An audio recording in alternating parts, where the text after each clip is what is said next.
Fancy a change of pace, change of work, change of life? Well, all of that and more is a mere 24-hour flight away. Welcome to Australia! I'm back down under where life's a beach and the great outdoors is on your doorstep. From Melbourne to Adelaide and from Canberra to the Central Coast, I've been helping British families find their dream lives and homes. We've had highs. Come on, come on! We've had lows. I'm going to call it in your favour, sir. Just gone up by $20,000. But it's all been worth it to get that dream home. What do you say to Phil? Oh, you're very welcome. And now I've come to Sydney. For two workmates, getting a foot on one of the world's most expensive property ladders means they have no choice but to club together. If it is doable in the price range, I'd seriously consider it. But from the off, they're struggling to see eye to eye. I think I prefer something that's a bit more run down. And they end up taking me right round the houses. We have had a bit of a U-turn. But I'm not stopping there. I get a hands-on flying lesson from a British lad whose career's taken off since he came to Oz. I'm flying, everybody! I did that! And I meet the ex-London stressed-out executive. Namaste. Whose move to Sydney has radically changed her life. In the UK, I didn't want children. Whereas here, I've seen mums on the beach with their children, and I thought, that looks nice. So sit right back for my guide to turning your life upside down and moving to a land down under.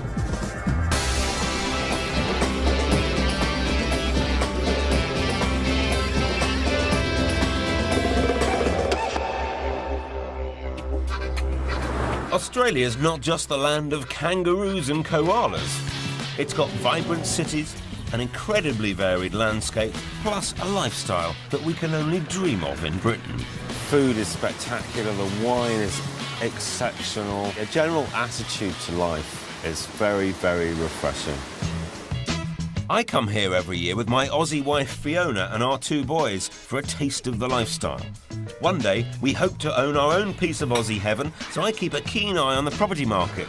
And I'm putting my inside knowledge to good use, helping British families to make the move down under. This is just how I imagine living in Australia. It's perfect. This week, I've come to Australia's most iconic and cosmopolitan city. That's right, I'm in Sydney. Quite simply, this is one of my favourite places.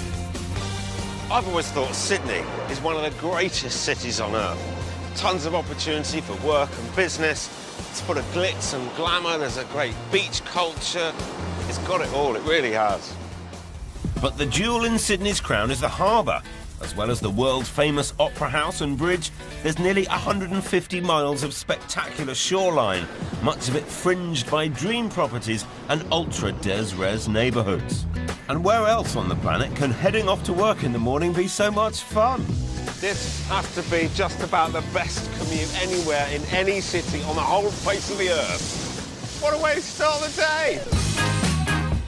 And it's that quality of life that makes Sydney so special. In fact, it's ranked as the 10th most livable city on the planet. There are 37 beaches and over 40 parks and nature reserves in the Sydney area. In the winter, you can even ski, with the snowy mountains 5.5 hours drive away. No wonder the city's population is expanding by 80,000 people a year, and its economy is booming. But there is a downside to Sydney's popularity. Too many people chasing too few properties. There's loads of demand, not enough supply. Just about every month, it seems there's a new suburb that's rumoured to be the next big thing. Pretty much everyone in Sydney is chasing that ideal mix of city and beach. Coastal suburbs like exclusive Mosman offer the best of both and are home to some of Sydney's most expensive properties. While trendy inner-city neighbourhoods like Paddington, halfway between the business district and world-famous Bondi, are a magnet for young urban professionals.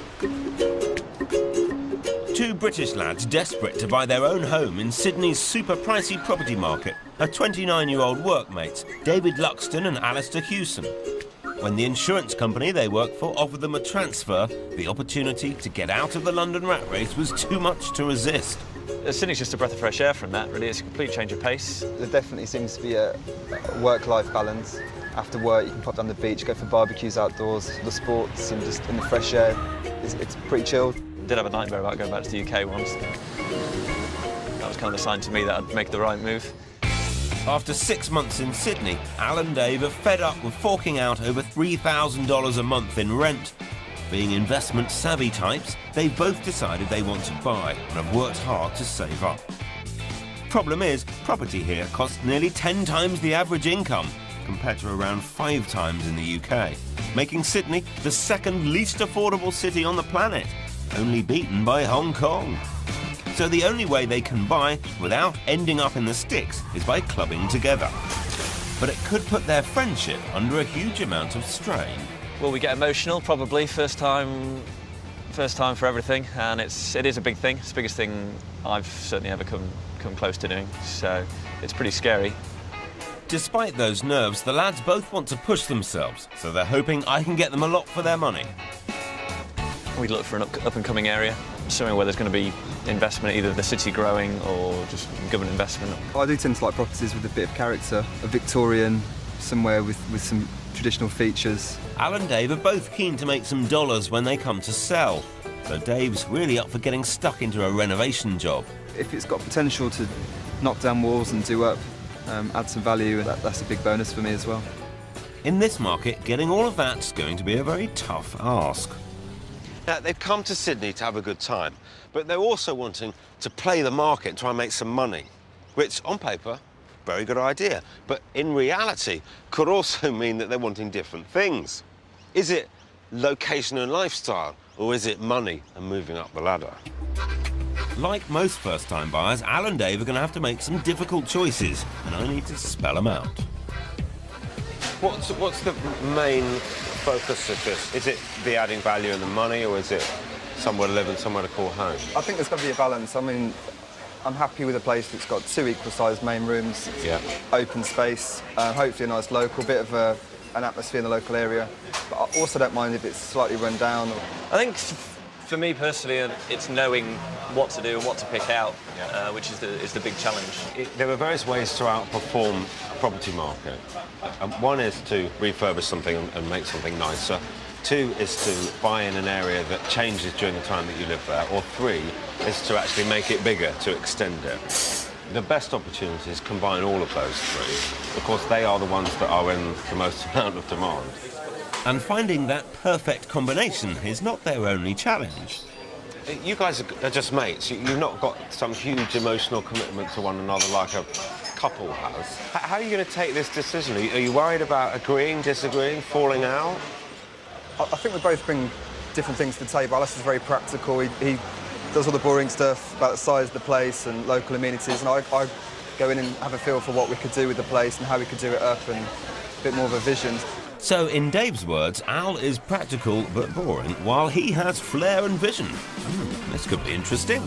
So I'm concentrating our search between the inner suburbs of Dulwich Hill to the south and Bondi and Coogee to the east. They've decided they can stretch themselves to a maximum budget of $600,000, or £375,000. They're after a 2 double-bedroom apartment with open-plan living space in a buzzing up-and-coming area. Well, somewhere close to the beach near Coogee would be good news. While the boys are both keen to buy somewhere that's likely to increase in value, Dave's particularly keen on a doer-upper. But I think an easier way of building up equity is to buy into a hidden hotspot. I've spoken to local agents, and one area that's tipped to outperform the market is Marrickville. Originally home to one of Sydney's largest Greek communities, it's only 5 miles from the city centre where Al and Dave work. But with new bars and restaurants opening up all the time, it's starting to attract the young professional crowd. The first property I'm taking them to see is a modern apartment in a well-maintained complex, and I think it's a little gem. At $550,000 or £345,000, it's well under their £375,000 budget. Come on in, see what we've got for you. Let's have a look. It's been freshly done up by the person who lives here. So they've actually done the work already. Right. So is this the kind of living space you're accustomed to? Yeah, I quite like this on the inside, definitely. It's kind of cosy enough, but it's got enough space. They've done a good job. Well, nice of you to say so, Al, but aspiring developer Dave looks disappointed. There's not much room for improvement. Because it's completely finished, you're not going to add value to it. No. Yeah. We're relying on the area.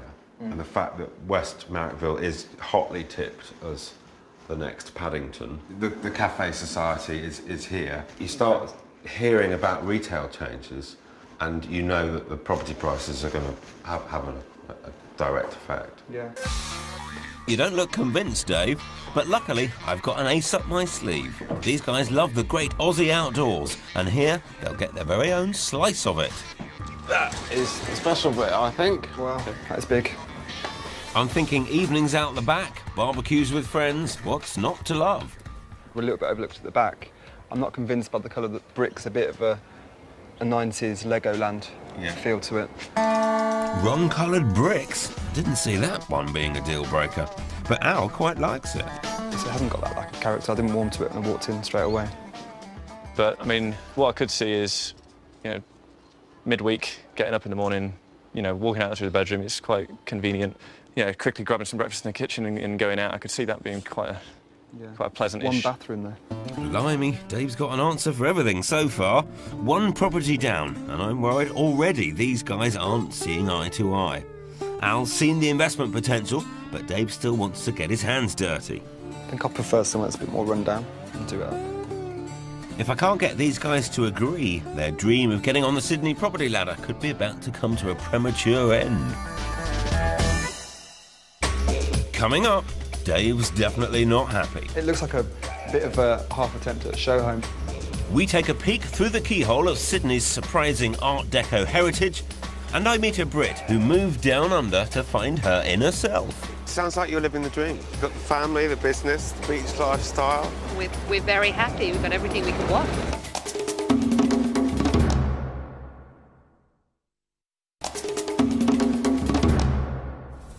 I'm back down under, making my annual trip to visit the Aussie side of the family.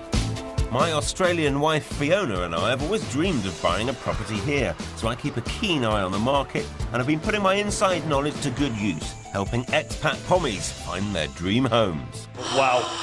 I've got all goosebumpy actually. Have you? Yeah. And this week I've come to Australia's most exciting city, Sydney. 4.5 million people can't be wrong. There's pretty much a fantasy lifestyle on offer here. You can combine working in a big, fast-paced city with an evening trip to the beach. It's virtually compulsory. British work colleagues Al and Dave are desperate to get on the super expensive property ladder here, but they're putting their friendship to the test by throwing in their lot together. And the stress is beginning to show. Yeah, I quite like this on the inside, definitely. They've done a good job. It hasn't got that lack of character. I didn't warm to it and I walked in straight away. The boys might be at loggerheads over what to buy, but they both love the Aussie way of life. And if you're inspired to head down under, you're not alone. Sydney is home to over 150,000 Brits, many of whom came looking for a complete lifestyle change. Nicola Ellis, originally from Walton-on-Thames near London, left the UK 12 years ago, desperate to escape the rat race. She now owns and runs 2 yoga studios in exclusive Mossman, helping Sydney's high-earning, stressed-out executives unwind at the end of the day. Many of our evening classes are city workers, and I think that was me when I was living in London. I was that stressed-out executive who worked in the city, didn't take a lunch break. First thing I do is get them all to lie down, close their eyes and breathe.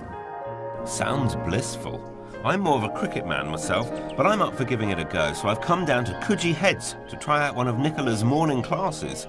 And very relaxing it is too. Press the knuckles away from you, lift the arms up, open up the chest. I want to find out how she's managed to combine finding her inner calm Namaste. with business success. You weren't a yoga instructor when you came over? I wasn't, no. I was just here as a tourist. I was a backpacker. And I started to train to be a yoga teacher just as a way of learning more about it. Not to teach, but it was just my passion. Okay. But Nicola decided she loved Sydney so much she wanted to stay, and being a yoga instructor offered the perfect work-life balance. De-stressing also helped her make another life-changing decision. In the UK, I didn't want children. Whereas here, I'd see mums on the beach with their children, and I thought, that looks nice. It made having children seem like a natural thing, and that changed everything in my life. Now that 6-year-old Ruby and 3-year-old Eddie have come along, Nicola and Kiwi husband Kevin manage their work schedules so they get to spend plenty of time together. And when they need childcare, the Aussie government generously chips in with 50% of the cost for young working families. So life is much less of a juggling act than back in Britain.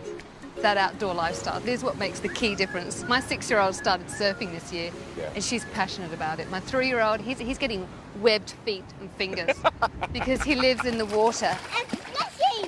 Mine's getting foot rot because he spends his time in Wellington boots. And it's not just family life that's going from strength to strength. Nicola's business is also booming. She currently runs 40 classes a week and turns over £94,000 a year. Not bad for someone who came here to escape the rat race. It sounds very much like you've completely turned your life around. Is that kind of what it takes to make a success? You get out of it what you put into it. It's that Aussie pioneering spirit, and if you get involved with that and you support the people around you, they really give you a fair go here. The Australians love to see it when people have a go, and that is exactly what Nicola's done. She's come out here, she's reinvented herself. She's doing something that she loves doing. She's a successful businesswoman, she's had a family. It's taken a lot of guts and determination, but she really is now living the dream.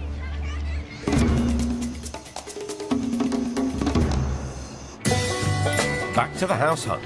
British workmates Al and Dave are risking their friendship by clubbing together to get a leg up on the very pricey Sydney property ladder. But while Al was keen on the ready-to-go apartment in up-and-coming Marrickville, Dave's not having any of it. I think I prefer somewhere that's a bit more run down and do it up. Dave's dreaming of a development, but Al's more interested in the dream lifestyle. So I'm hoping that my next property gives them both, albeit in a well-established area. The beachside suburb of Coogee, about 2 miles down the shore from Bondi, has got one of the best beaches in Sydney.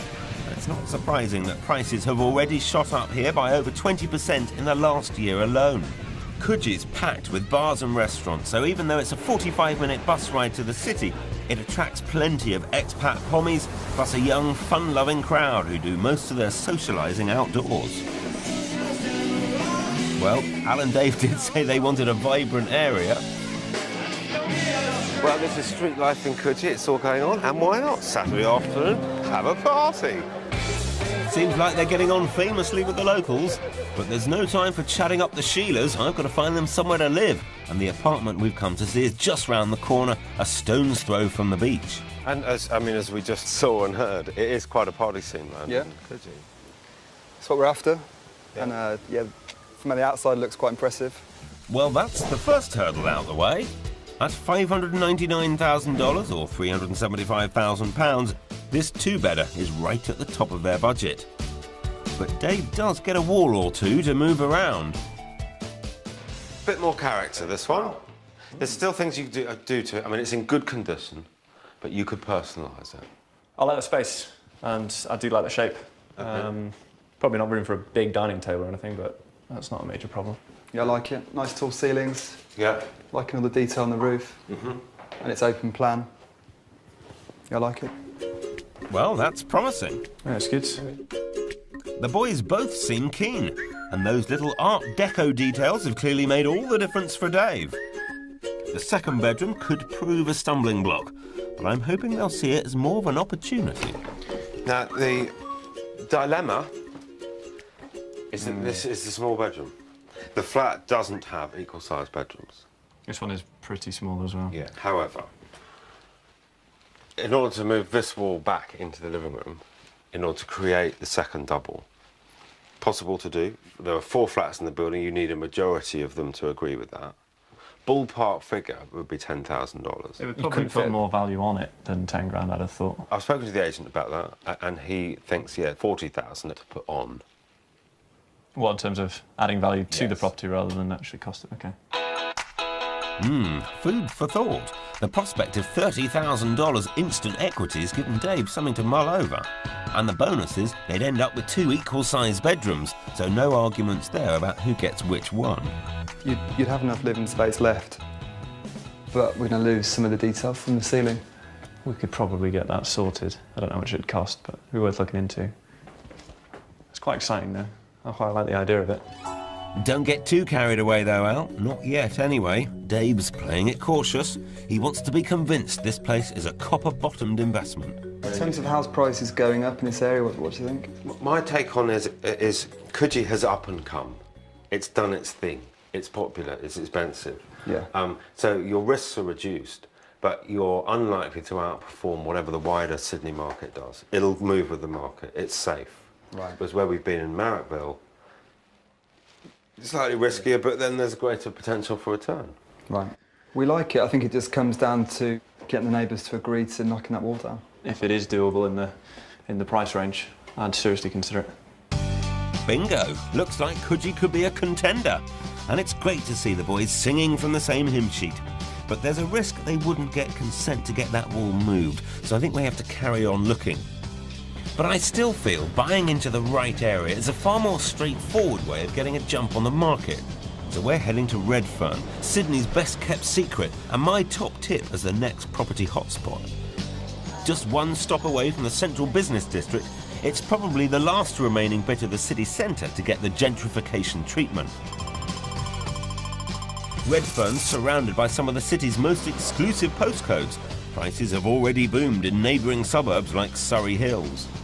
The hip creative types have been attracted by the affordable property, and now the developers have started to follow. Very up and coming. It's been held back a little bit in the past by lots of these sort of semi-industrial buildings, but they're now being converted into these units. Right. The apartment we're looking at is pretty much the perfect designer pad. The developer owner wants a quick sale, so it's going to auction with a guide price of $600,000 or £375,000. It's got the requisite 2 double bedrooms, plus 2 bathrooms and 2 sun terraces. I'd say perfect for 2 young professionals. Now, see what you think of this. Open plan. The smiles. This is going to get interesting. It's being sold at auction in about 2 weeks' time with a guide price of $600,000. That's what they want for it. It's very plain. It's not blowing me away, to be honest. It's just not the sort of property that I'd go for. Blimey, we're barely through the door and Dave's made his mind up already. But if it doesn't appeal to his heart, maybe I can appeal to his head and his wallet. If you were to go one stop in any direction out of the city, you go to King's Cross or if you go to Milson's Point, you find properties that are twice the price of this. Yeah. So this has got an awful lot of room for growth. In terms of what your money could do for you in years to come, I think this would be quite exciting. Not doing it for you, David? Just in practicalities, even the sink, it's so small. If I was to actually move in, I'd want it to be practical. It looks like a bit of a half attempt at a show home, but they haven't really thought practicalities, to be honest. It's just plasticky, this is all chipped, it's just a bit...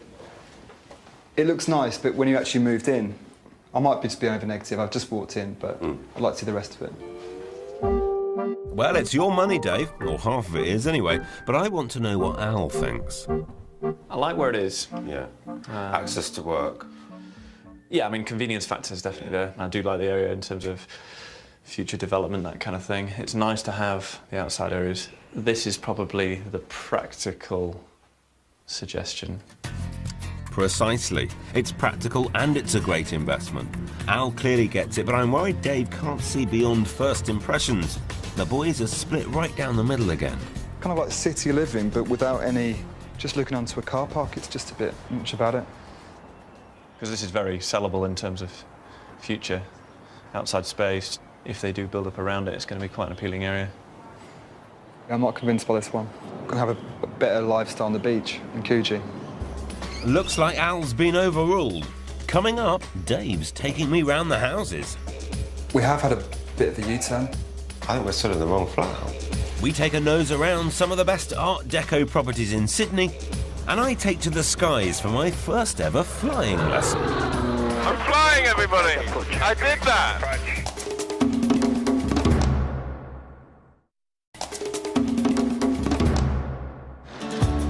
I'm in Australia doing what I do best, helping house hunters find their dream homes.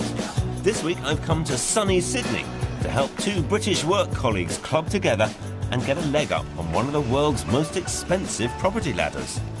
But so far, it's not exactly been plain sailing. This is very sellable in terms of future outside space. It's kind of like city living, but without any, just looking onto a car park, it's just a bit much about it. The property search might be in danger of going off the rails, but at least Al and Dave's careers are on track. The boys were lucky their visas were sorted out by the insurance company they work for. In fact, around 10,000 Brits who moved here last year were sponsored by their employers in everything from finance to medicine and engineering to mining. The other way you can land a golden ticket into Australia is to make sure you have qualifications and skills that are in demand, which is exactly what 36-year-old Hampshire lad Richard Dornan did. Despite the global downturn in the airline industry, the Australian aviation sector is still growing. So Richard spent 4 years training to be a commercial pilot, and now he's landed his dream job as a flying instructor, teaching trainee pilots as well as taking sightseeing flights over Sydney. Richard's invited me for my first ever flying lesson.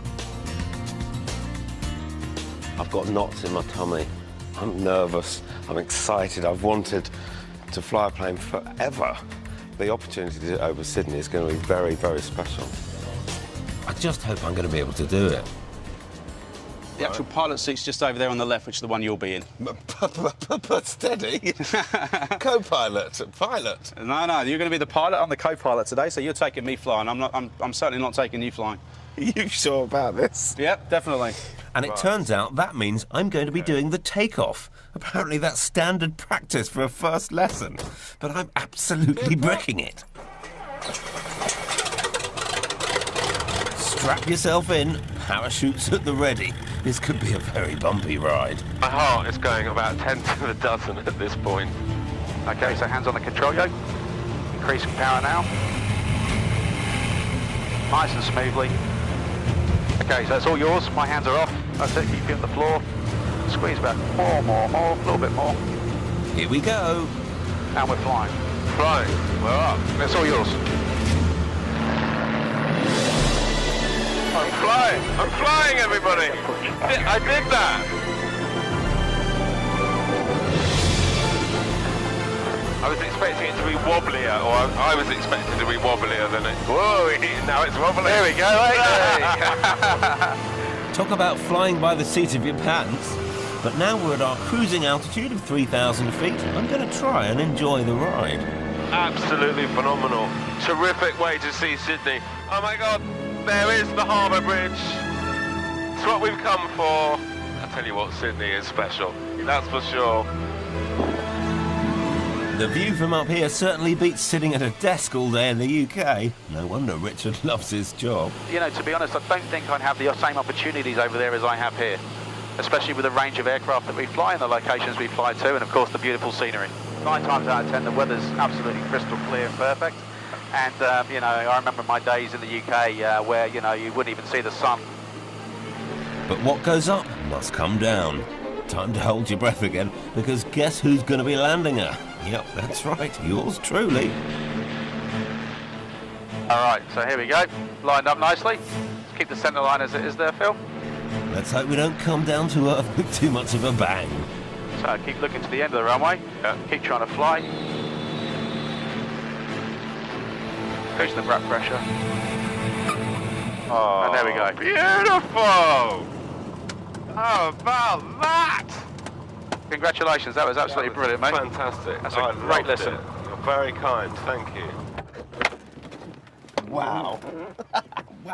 wow, and wow a bit more as well. That was Fantastic. I absolutely loved it. A truly, truly great experience. Richard spent around £40,000 doing his commercial pilot and instructor training here in Australia, significantly less than what it can cost in the UK. But wherever you've trained, the industry here is experiencing a shortage of pilots and instructors, so the good news is there's plenty of demand down under. For people who are pilots or training to be instructors back in Britain, would you say there are opportunities for work? Absolutely, 100%, definitely. As long as they're willing to work hard and they're a good operator, you know, there's no reason why, you know, they wouldn't get an opportunity somewhere. you can fly more, which you love doing. You Yes. can earn more, Yep.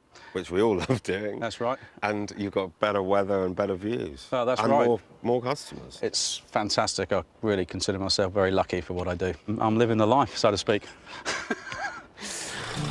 I've absolutely loved my first flying lesson. But don't worry, if you'd rather keep your feet on the ground, there are plenty of other jobs in demand down under, and they're all on the skilled occupation list. For more information, log on to channel4.com/4homes.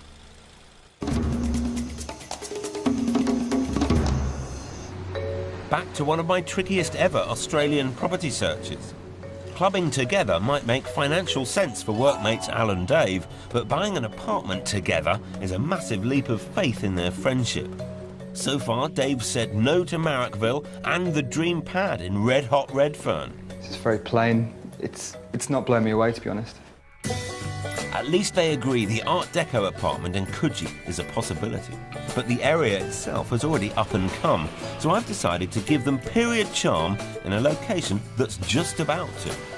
Solidly residential Dulwich Hill is a bit further from the city centre, but it's about to get a massive boost with a new light rail service that's going to improve access into the central business district, attracting young professionals to the area. The fourth property I brought them to see is a 1920s apartment that's got all the Art Deco character that Dave could ask for. I just hope it's up Owls Street. Here, we've got 2 double bedrooms, which are apart. One's at the front of the flat, one's at the back. We've got a lot more character, but it's finished. Don't think there's anything you could do to it to improve its value. It's a nice size. Got some nice detail on the roof and... I like the floor. Yeah. This part into the kitchen's a little bit strange. Okay. To be critical of the flat, it would be nice if the living room had the view that the kitchen does. Honestly, not looking impressed. It doesn't matter if you're not. Yeah, just soaking it in, really. It's not grabbing me sort of immediately. Well, that was the danger. At $519,000 or £325,000, it is £50,000 under budget, though. So if Dave sniffs a bargain, maybe he'll try and get his way. I'll probably discount it, to be fair. Yeah, I'd rather spend... It is quite a lot of money. 100 grand's quite a lot. Prefer to be close to the city. Well, that's this place ruled out then. I'm worried. I've shown Al and Dave 4 of the best properties on the market in their price range, and with Coogee the only possibility, I'm not sure I'm any closer to finding them something they both like. We're running out of options fast. We have had a bit of a U-turn, and we're now considering the Redfern new build. Really? Yeah, yeah. It's truth. I wasn't expecting that. Dave pretty much hated Redfern, but maybe the penny's dropped. I kind of took in your advice of the Redfern being so close to the city, it's kind of a dead cert. I could actually, thinking about it, see us using it as a party pad. Oh, wow. Yeah. It's a bit of a That is a turnaround. I think we're still in the wrong flat. Although shocked, I am delighted Dave's finally realised if its investment potential is after, being smack bang in the middle of Sydney's a surefire winner. Now Redfern and Coogee are both in the running again, I need to sit them down and work out a plan of action. You've got to be taking decisions now on which elements are going to be more important. Is it the lifestyle? Is it the money? Is it the area? So Coogee's got the character, it's got the beach. I think Redfern's probably more of a lad's pad. Yeah. Probably suits us a little bit more, to be honest. I'm edging towards Redfern. Because we mentioned Redfern. We would be paying the price at Redfern to look over a car park, to wait for things to be built around it, for shops, cafes, bars to come in. Oh, blimey. Now it's Al doing a U-turn. I think we all need some time out before they decide whether to go back to either the Redfern or the Coogee apartment for a second viewing. The eastern suburbs might be famous for their laid-back beach lifestyle, but what's less well known is they're teeming with Art Deco architecture. Most of Sydney's Art Deco houses and apartment blocks were built in the late 1920s and 1930s as the city rebounded from the Great Depression and expanded towards the coast. The Macleay Regis building was one of the most famous residential addresses in Australia after it was built in 1939, and it was seen as the height of good living. The foyer is classic Art Deco. It's a faithfully preserved symphony of parquet floors, original tiling and curved design details. This £840,000 sixth floor apartment has also been restored and updated to give the Art Deco style a contemporary twist with its eclectic mix of original and reproduction period furniture. But you'd need at least £8 million for a home like this. Point Piper House pays homage to the classic curves of the cruise liner, but it hasn't always been sympathetically looked after. In the 1990s, the then owners added a roof completely out of keeping with the building's character. The current residents have faithfully reinstated the trademark curved windows, hardwood floors and feature fireplaces, as well as adding a pool and a contemporary pagoda that's designed to perfectly frame the view of the Harbour Bridge, Sydney's most iconic piece of 30s architecture. Back with British work colleagues Al and Dave and what's turning into a very unpredictable house hunt. While Al's decided he's keen on the beach lifestyle on offer in Coogee, Dave suddenly decided he likes the luxury pad in up-and-coming Redfern. Redfern's probably more of a lad's pad. Yeah. Probably suits us a little bit more, to be honest. I'm edging towards Redfern. With them completely split down the middle, they've decided to head back to Redfern for a second viewing to see if Dave's about turn is for real. So back in Redfern, boys. Feel good? Does feel good. Let's get you back in, especially you, David. Let's have a look. When I first brought them to see this place, Al did his best to sell it to Dave. Now the boot's on the other foot. Bit of a different atmosphere in the room today. David's not so sure. Even David's smiling. Yeah? Yeah? Yeah, it's big. I could see my furniture fitting in. It's vastly different in size to any other flat that we've been to. So I suppose we've got to decide if it's the one we want to go for. Yeah. And it is a big commitment. I did tell you that at the beginning, Al. He's looking for reasons not to buy it, while Dave suddenly got the solutions for everything. I think if I did buy the place, I'd probably get a stonemason in, enlarge it, have a drying area, have a garbage disposal installed. Hang on, Dave. You're not buying it on your own. Al's still got to have his say. It does lack a little bit of natural light. And he's not 100% convinced. Well, the auction's in 5 days' time. What do you want to do about it? We did come here straight after Coogee. Yeah. And this didn't have a lot of the elements that Coogee had, which added to why we were a bit sort of in two minds. Understood. So I think it'd be worth seeing the Coogee one again. Yeah. I'm not surprised. I think it's a good decision. Yeah. So it's Al's turn to get things his way, and back to Coogee it is. Let's hope a revisit does help finally clarify things one way or the other. Righty-ho, this is where it gets even more interesting. With that small second bedroom, to make this place work, they'd have to borrow some space from the living room. If they got permission from the other residents of the building, moving the wall should add quite a bit of value. So I've asked a local contractor to come round and measure up. What are you here? There's nothing to it, you know. I beamed through the ceiling to take the weight of the roof. The wall back here, no problems. How long would it take to move the wall? Oh, mate, we'd bowl that over in about a week. Right. Builders talk. Don't listen to a word. If Al and Dave are prepared to put up with a bit more disruption, I've come up with another much bigger option for adding value. Phase 2, though, would be one for the future. After a couple of years saving, they could apply for planning consent to build up into the roof space. Well, that's the old pitch of the roof there, so what we'd do is we'd take that off through there, lift the roof up, and just put a flat roof through. And that would take how long? Something like that would probably be 3 months or so, 3 or 4 months. Right. And about 180,000. And with the apartment on the market for offers around $600,000 or £375,000, they'd not only get more living space, they could also make a tidy profit. If that was done, it would be worth 8 to 850. You're just going to sneak over the top of that roof next door and you get some ocean views, and that's worth 100 grand on its own, so... I do like the idea of the fully finished job with the heights and roof, especially with the potential coast view. That would be nice. So there's a lot for the guys to think about. This place gives them the beach, the period charm, and the opportunity to get stuck into a project or two. But making the most of its potential means a big investment in time and money. So are they prepared to commit to it? So what do you think? I mean, taking on the smaller job, you know, it's doable, but actually lifting the whole ceiling up and costing 160, 170, it's too much for a big job. kind of makes it easier in a way to make the decision. But Yeah. Looks like we're back onto Redfern. yeah. Hallelujah! I think they've finally made a decision, and it looks like they're both happy with it. The Redfern pad gives them the opportunity to make money just by sitting on it, and for a couple of first-time buyers, it's a less risky proposition. My job now is to get it for them. That might not be so straightforward. It's going to be sold, that much we know. It's due to go to auction in 5 days' time unless someone gets there first. There is a bid on the table that's around 600. I think I'd be comfortable paying, ideally, the 600, but I'd probably go for 620, 620, 630, I imagine. Yeah, I mean, we'll be getting close to out of the range of what we could physically do, never mind sort of emotionally how much we want to spend. It's getting to that line, so.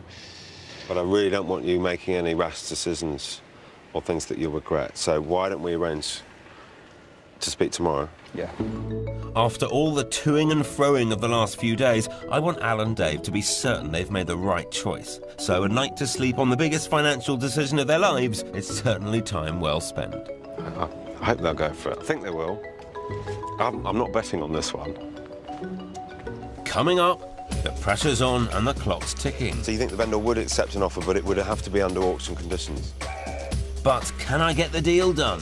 Fingers crossed. Having come this close, I don't want to lose out now.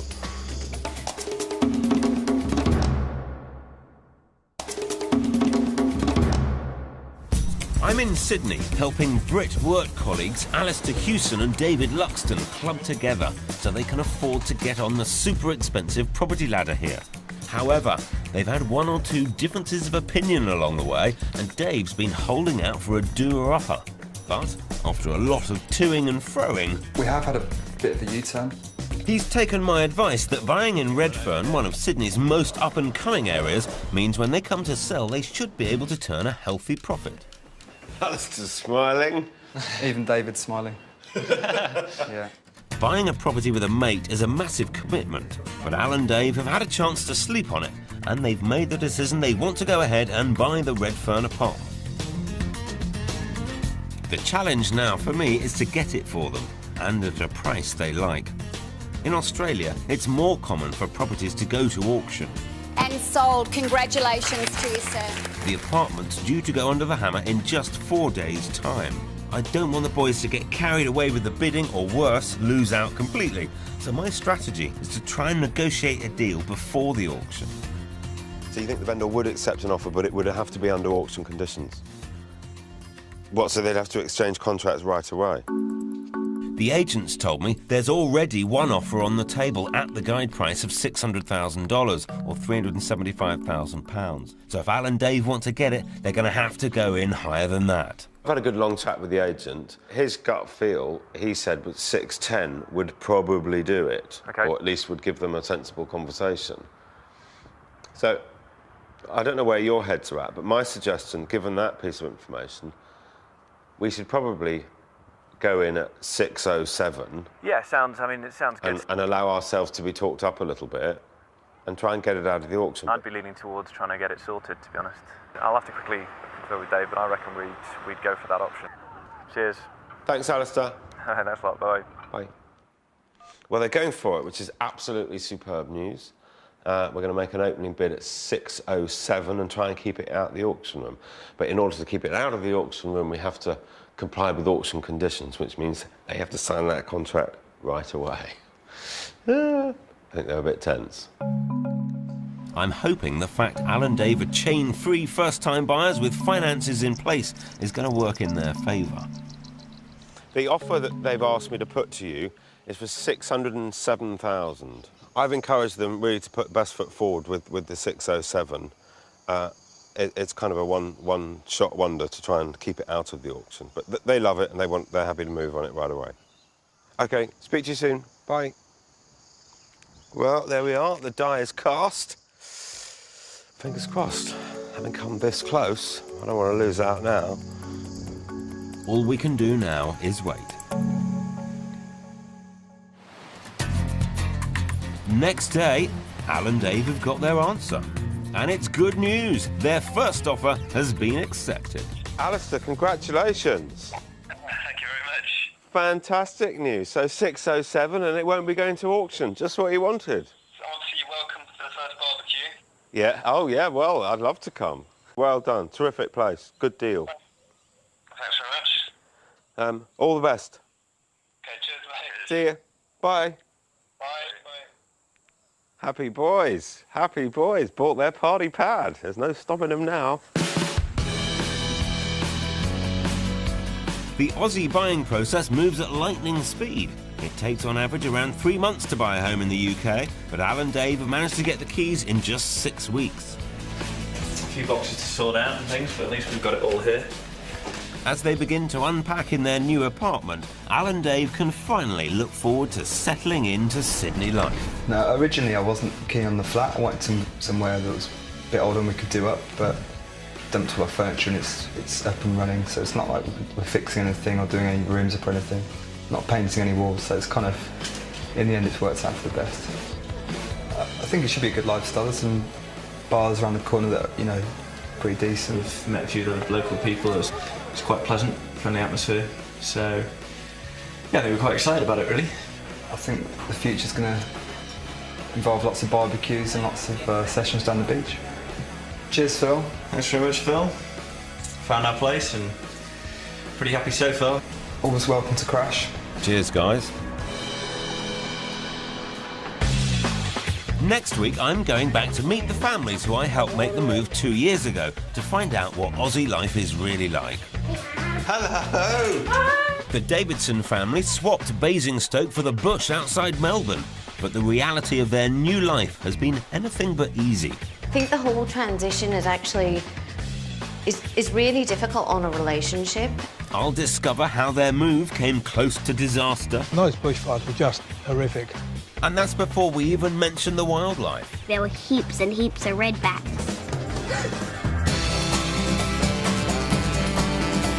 10 o'clock tonight on Channel 4 and we go live. You will cry over spilled cash in the £1 million drop with Davina. Now next tonight, when your bits and bobs are not quite right, embarrassing bodies.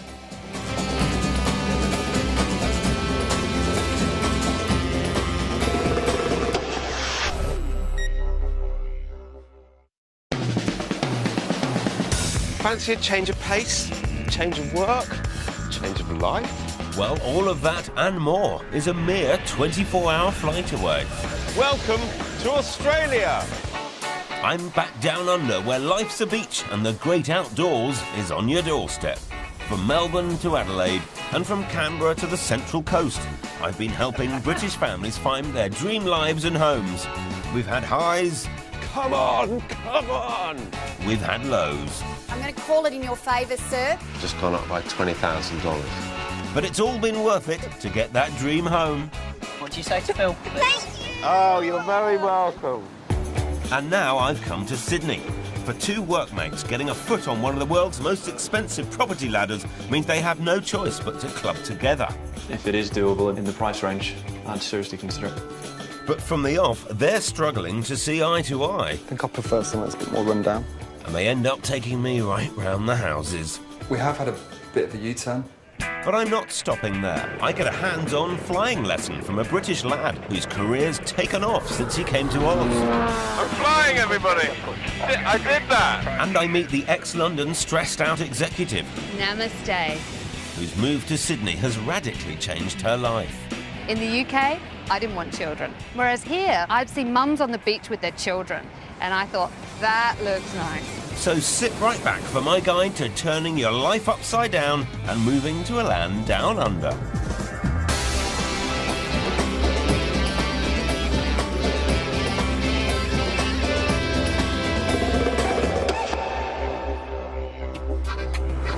Australia's not just the land of kangaroos and koalas. It's got vibrant cities, an incredibly varied landscape, plus a lifestyle that we can only dream of in Britain. Food is spectacular, the wine is exceptional. The general attitude to life is very, very refreshing. I come here every year with my Aussie wife Fiona and our two boys for a taste of the lifestyle. One day, we hope to own our own piece of Aussie heaven, so I keep a keen eye on the property market. and I'm putting my inside knowledge to good use, helping British families to make the move down under. This is just how I imagine living in Australia. It's perfect. This week, I've come to Australia's most iconic and cosmopolitan city. That's right, I'm in Sydney. Quite simply, this is one of my favourite places. I've always thought Sydney is one of the greatest cities on earth. Tons of opportunity for work and business. It's full of glitz and glamour. There's a great beach culture. It's got it all, it really has. But the jewel in Sydney's crown is the harbour. As well as the world-famous Opera House and Bridge, there's nearly 150 miles of spectacular shoreline, much of it fringed by dream properties and ultra-des-res neighbourhoods. And where else on the planet can heading off to work in the morning be so much fun? This has to be just about the best commute anywhere in any city on the whole face of the earth. What a way to start the day! And it's that quality of life that makes Sydney so special. In fact, it's ranked as the 10th most livable city on the planet. There are 37 beaches and over 40 parks and nature reserves in the Sydney area. In the winter, you can even ski, with the snowy mountains 5.5 hours drive away. No wonder the city's population is expanding by 80,000 people a year, and its economy is booming. But there is a downside to Sydney's popularity. Too many people chasing too few properties. There's loads of demand, not enough supply. Just about every month, it seems there's a new suburb that's rumoured to be the next big thing. Pretty much everyone in Sydney is chasing that ideal mix of city and beach. Coastal suburbs like exclusive Mosman offer the best of both and are home to some of Sydney's most expensive properties. While trendy inner-city neighbourhoods like Paddington, halfway between the business district and world-famous Bondi, are a magnet for young urban professionals. Two British lads desperate to buy their own home in Sydney's super pricey property market are 29-year-old workmates David Luxton and Alistair Hewson. When the insurance company they work for offered them a